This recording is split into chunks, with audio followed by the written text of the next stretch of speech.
If you're a Gen Xer and you've been watching the news lately, you've heard the number.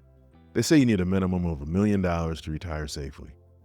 For most of us, that number feels more like a prison sentence than a goal. But what if I told you that for the everyday retiree, that $1 million mark is actually a myth designed for a lifestyle that you might not even want? Today, I'm going to explain why $500,000 in the right hands is the new million. I'm going to show you the math that the big bank advisors don't mention.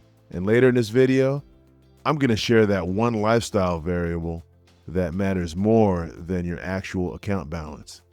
If you're feeling behind, this is for you. Gen X is in a unique spot. We're the first generation to truly lose the pension safety net and rely almost entirely on 401ks. Most of us started late. We hit the 2008 crash right when we would have begun seeing the benefit of the compounding. The $1 million goal is based on the 4% rule, assuming you're trying to replace a high six-figure income. But here's the reality. Most of us don't need to replace our income. We need to replace our expenses. When I retired at 51, I realized that my income was really a vanity metric. My freedom was a math problem involving the everyday numbers. Here's why 500K is the new million. If you have $1 million, but you still have a $3,000 a month mortgage, you are effectively poorer than the person with $500,000 and a paid off house. In retirement, every dollar you didn't spend is worth roughly $1.30 of earned income because of taxes. When you eliminate the mortgage and the prestige expenses of the working world, your 500K nest egg suddenly has the breathing room of a much larger portfolio. I call this the everyday multiplier. But there's a catch. Having 500K only works if you understand the hidden ratio of retirement. If you get this wrong, 5 million wouldn't be enough. That ratio is your core to discretionary spending. Most people fail in retirement because they try to keep a working class ego on a retiree budget. When I looked at my numbers, I realized I was spending thousands a year on things that only existed to make my job tolerable. Commuting, expensive clothes, convenience meals. When those disappeared, my cost of living plummeted. This is also where we talk about location.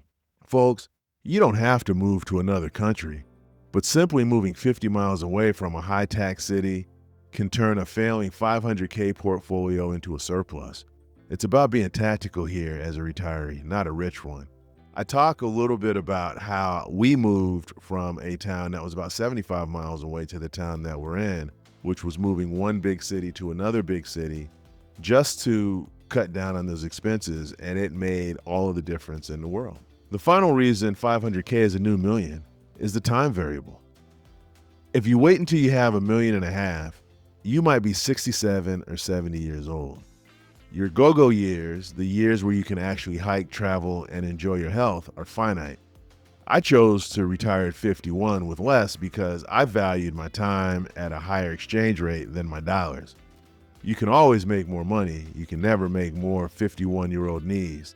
500K is enough if you're willing to trade luxury for liberty. The Gen X retirement crisis is real, but it's only a crisis if you're playing by the old rules. If you're ready to stop waiting for that magic million to start looking at what you can actually use to be free, you're in the right place. The first thing I would suggest is put together a full breakdown of your personal budget. The one that you can use that'll keep you retired based on your everyday income. And you could figure out exactly what you need on a month-to-month basis in order to live your life. Don't let the numbers scare you out of your best years, because those are the years that you're not going to get back. I look at 51, 52, 53. If I waited until the perfect moment, I may not necessarily have gotten there. So I just think that it's really important that instead of going to the old numbers, because many of us will never get to the old numbers again, we start looking at the newer numbers and really start to understand what we can do.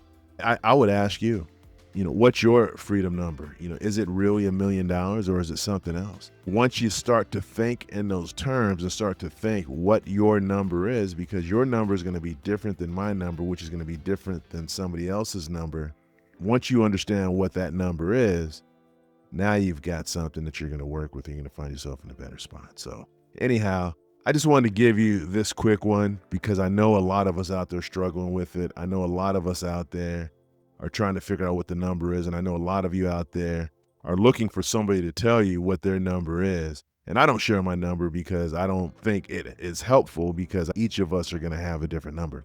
But what I do think we should realize is that there are scenarios that exist where you can craft a lifestyle that fits into a 500K budget. You can have a side job. You can do something that's less stressful that gives you more of your time, because what you want to do is stop trading time for money.